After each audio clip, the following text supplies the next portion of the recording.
As the prophet of esports, I rely on trustworthy and meaningful data every day. Data from our research partner, YouGov, offers the most complete view of esports fans and gamers in the world, providing context to who they are, what they think, the brands they buy, and things they do. YouGov's connected insights and research services inform strategy at every level. If you're a team, a brand, agency, or rights holder, you should be talking with YouGov. Their partners measure and maximize ROI and are telling compelling stories with data. Visit yougov.com/gaming-esports to learn more. The numbers here are massive. The headline here, Ninja says he once made $5 million in a month from his Fortnite creator code. The subheadline, the streaming superstar cashed in big time. And this was on a live stream, he said it. But basically, he revealed that he made $5 million in a single month from the proceeds of his Fortnite creator code, which, by the way, allows creators. So for those of you who don't know, if you go on Fortnite and you buy something like a $10 skin, you can support your favorite streamer or creator by putting in their creator code, in this case Ninja's, and they get 5% of that purchase price. So that means if he made $5 million in a month, guys, let's do the math here.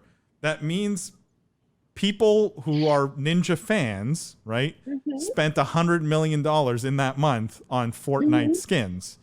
And my guess is this was not just 1 month, right? I'm sure at his peak Fortnite, this was probably over 6 months, right? Like where the numbers were this big. Are any of you guys shocked by this? Like, is this like, did he just, say when this was by chance? Like what time period? I'm wondering if it was in. Okay. Well, I was just wondering if it's in there, if it's in Fortnite's period of having, 180 million monthly active users or whatever, and it's like they had 250 at their peak, right? So it's incredible because it's obviously less than each user spending $1, but to have that type of conversion of to have 50% of your users buying something is nuts. I mean, your users spending $100 million on a game, right, is incredible. Oh yeah. In general, my point was just to create that level of engagement is unheard of. Yeah. Right, like absolutely unheard of. And it's one of the reasons why he's completely, still in the pantheon of gaming at the very top in his ability to engage a community. I think at least I was just surprised at how big this single number was, right? This is not his subscriber revenue, ad revenue, brand sponsorships, mixer deal. Like, this is $5 million a month just from creator code. I'm curious how much you guys think that drives people to purchase in the first place if they know it's going to support someone that they like and are watching. I don't know if it's to support. I think it's more like it's social signal. It's like you mean they feel good that they're like helping Ninja, or here's the question, right? I want to get into the business mechanism of this, right? Right. Do we think having a creator code system encourages more spend? Right? Was this brilliant on Ninja's part, or was this brilliant on Epic's part, right? Did Epic get $100 million in spend because, they created an incentive for Ninja here? Like, and are people more likely to spend if they know dollars are going back to Ninja? I think it's a win-win in the sense of it's like affiliate marketing and gambling. Like, yeah, the affiliate's doing well that sends them to the gambling site, but you're also creating demand that probably wasn't there. Like, someone is seeing it's advertising, right? Like, someone is seeing Ninja advertise this, and then they're buying it because they see the advertisement.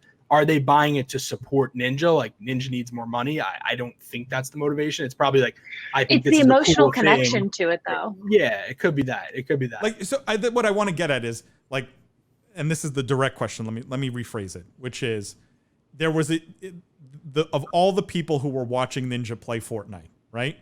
Was there even one person who went and bought a skin because he knew Ninja would be getting something back as a consequence of him buying that? Did anyone go purchase just because of that. This is kind of like a known marketing tactic, and unfortunately, I only know it in like really horrible contexts. So, for example, like really horrible. So I'm very sorry in advance. But for example, organizations that were looking to raise money for the Syrian refugee crisis in 2017, 2018, were having no success until a photo of a little boy who was like washed up on the beach after drowning on a ship went massively viral. And all of a sudden, because people saw a little boy and they thought, oh my God, that could be my kid, that could be my cousin, that could be my little nephew, whatever, like donations skyrocketed. There's actually a similar story with the National Geographic picture of children starving in Yemen, and there's a horrible photo of like a starving child. And anyways, the point is, it's a very, very common and well-researched marketing tactic to build that emotional connection through literally one point of contact. And so given Ninja's audience and given his connection to especially like younger people, to all the Fortnite players, I mean, he built not his whole career, but a large part of his career on the rise of Fortnite. And he was a role model to them. Yeah, right? Exactly. Like massive popularity, all that. Building that one emotional point of contact is definitely something that drives sales. People definitely bought it because Ninja was saying, go buy this, guys, like it'll help me out 100%. And that's a known way to market. I mean, Josh agrees with you here, Lindsay. He says it's such a great way for consumers to justify a purchase that they might already be on the fence about. Like it's impossible to have this data, right? But the geek in me would love to know like what percentage like bought purely because of that, right? Like how much did it really motivate people to buy? I think is so interesting. But like it's the numbers. If he said, "Be my friend, go buy this," I mean, people are going to go running. Who doesn't want to, that's that emotional thing that you build upon. And Ninja did a great job building his audience in that way and making those connections. So I'm not surprised that they then followed up by spending money. So for everyone watching, please go buy some Business of Esports merchandise. Some of the proceeds do come back. Starving kid in Yemen. Think of Paul as a starving child in Yemen that won't be able to eat otherwise. Like the Very only similar to case Ninja. studies about this are like just the most horrible things. But this is how I learned about this as a marketing tactic. Like, well, it makes perfect sense in the one you're saying. I'm just not sure. Yeah. Exactly You can tell I am starving. Yeah. All right, guys. Is there anything else you guys wanted to talk about? Anything we didn't cover? Those are all the stories I had for today. A little bit of a short, actually not really. We're about an hour and 20 minutes here. Anything else that you guys, Jeff, Lindsay, that I didn't cover maybe? Jeff, wasn't there something you want to talk about? You sent me something about Strauss. Yeah. Let's talk about that because that was interesting. I just love Strauss. I liked this. Yeah, I really liked this. He's so pragmatic. So I won't even bring this up, but let me just give you guys the context. So Take-Two had their earnings call. On the earnings call, Strauss Zelnick, who's the CEO, basically said when prompted about sort of the metaverse, or someone asked a question related to the metaverse or something, basically said, I'm always allergic to buzzwords. Amazing creativity, great characters, and great stories, great graphics, great gameplay. That's what really matters. And so he completely poo-pooed the metaverse. He completely poo-pooed, for the longer version, other things like VR, AR, 3D, like crypto. Like he completely poo-pooed every hot buzzword on the planet and said, guys, let's focus on what really matters here, making great games, if I'm paraphrasing. Kind of genius in my mind. I mean, I don't know if you guys have a different take on this. I'm a huge Strauss fan. I mean, I feel like everyone in the finance side of gaming has a man crush on Strauss to some extent, and to maybe a lesser extent. He's also just extremely good looking. So like, I was gonna say Bobby as well, but less of a that's more of admiration than a crush. But he sort of has this way of explaining things and sort of cutting right through the BS. And he's had such a distinguished career in entertainment and the finance, the business side of these things. Like you kind of, when he gets on the earnings call, you just want to listen, and he opines about stuff like this where, you know, he sort of has no business opining about crypto and SPACs, but I just love that he does, because that's what Strauss does. The only pushback to my fanboying is that in the past, Strauss has also been negative on mobile. He's been negative on free to play. He's kind of been negative on, you know, a number of other different areas in the gaming space that he's. So in other words, he's right about everything. Proven wrong in some areas, or at least had to walk back some of the things. Like they have gotten bigger in mobile. Clearly, AAA franchises do work on mobile. Activision proved that. So he's not infallible, but he's right most of the time. Like I give him so much respect. Like when every executive on the planet at all these gaming companies in 2018 was talking up cloud and subscription, how this was the future. These were SaaS businesses. It was a subscription model. He was the only one kind of being like, guys, relax. Like the TAM, just because you don't need to buy a console doesn't necessarily mean we're going to get another billion gamers. Like there's no evidence out there that there's a billion people that want to play games, but the only thing stopping them is buying a console. Like there's no evidence of that. And he was proven, you know, largely exactly right on that. So yeah, that was a long-winded response, but I think he's incredibly wise, and I listen when he talks. Lindsay, how do you feel about the anti-buzzword comments here? I mean, I love that Jeff's hero is the old man yelling at cloud guy. That's He's not. No, hold on. Let's hold on. This is not. God. 2 fanboys in one room. Chill out, guys. It's a joke. Yes. I am a Strauss Zelnick fanboy. The guy's brilliant and very accomplished. It was a joke about him yelling about the mobile market and all these other things. In fact, both of you are old men yelling at clouds. Jeez. Hey, I'm a young man yelling at the cloud. You know, Paul's the one with the gray beard. That's true. That's true. No, but whenever these words catch on like this, it drives me bonkers. So I understand what he's talking about too. And we've talked about this before. Like, what even is the metaverse? Nobody's gonna like wake up one day and be like, this is it. Like it's a silly thing to focus on. To me, I don't know. It's part of the overall development of the gaming industry. And we're gonna keep talking about the development of the gaming industry, whether we call it the metaverse or not.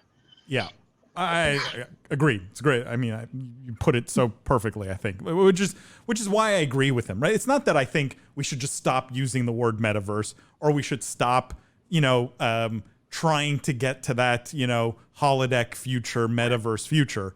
But what I love about Strauss is just like, and I think what's made him successful is, let's cut through the crap. Let's focus on the business. Let's focus on the games. Let's focus on the things that matter. Right? Not on chasing the next big thing, chasing the hype, chasing the fancy announcement, right? Like let's just, and he's been successful because he just executes and he delivers, if he says they're going to make great games, they're going to keep making great games. And that's why I think there's so much respect for him in the industry, but also even outside the industry, right? Like in entertainment broadly and in finance broadly. People listen when he speaks. Christian says, where's the professor? Christian, he had some personal things tonight. I'm sure he will be back either next week or very, very, very soon. Josh says, and by the way, he will be on the podcast, so not to worry. He just couldn't do tonight. Josh says, does he mean that there can't be any overlap? Overlap in which area? Yeah, it's a good question. But like, I guess... if I'm reading into your question, is the question like, can you have all the buzzwords but still also have all the focus that he's talking about? Was that sort of the question? I don't know if you interpreted it that way, Jeff. There's nothing inherently wrong with the buzzwords. I think his point was like the focus on that versus executing on what Take-Two is supposed to do, which is build incredible games that are exciting, fun entertainment experiences that sell really well and make profits and revenue. That's what their business is. And he even had a point about the metaverse where it was sort of something like, what even distinguishes that? Like some would argue that GTA is quote unquote a metaverse. I mean, you have people meeting up in there every day, spending hours hanging out with their friends, like, like doing things they couldn't do in the real world, shooting people, killing people, whatever. Like, that kind of is the sort of ish definition of a metaverse, and I think he made a joke like, oh, could we host our conference calls in GTA? Sure. But what would be the practical purpose of that? Amazing. Like, it's more efficient to do it here. And it's like, I kind of respect that. It's like, we'll get to that metaverse future, but we don't need to pretend that everything is what it's not and chase that, shiny penny. By the way, on this topic, like there was another story which I didn't include, but it was about Roblox that came out of the Epic Apple lawsuit, where they don't call their things games anymore. Like the games that you play in Roblox, they're now experiences. And to me, that's where like I draw the line. It's like, okay, guys, come on. Like, I mean, even the use of metaverse is the same thing, though. Yeah, like I know you want to be a metaverse, but let's be. This is not like Roblox is not Ready Player One Roblox yet. A lot of money, so I mean, all these mobile games should call themselves experiences if that's all it takes to save 30% of revenue. True. Why not? It's a bit of a weird loophole, if you ask me. But Epic could have just done that. Yeah, why didn't Epic boom, that was the silver bullet? Like, turns out. Take back the lawsuit. Fortnite is now an experience. Give us our money.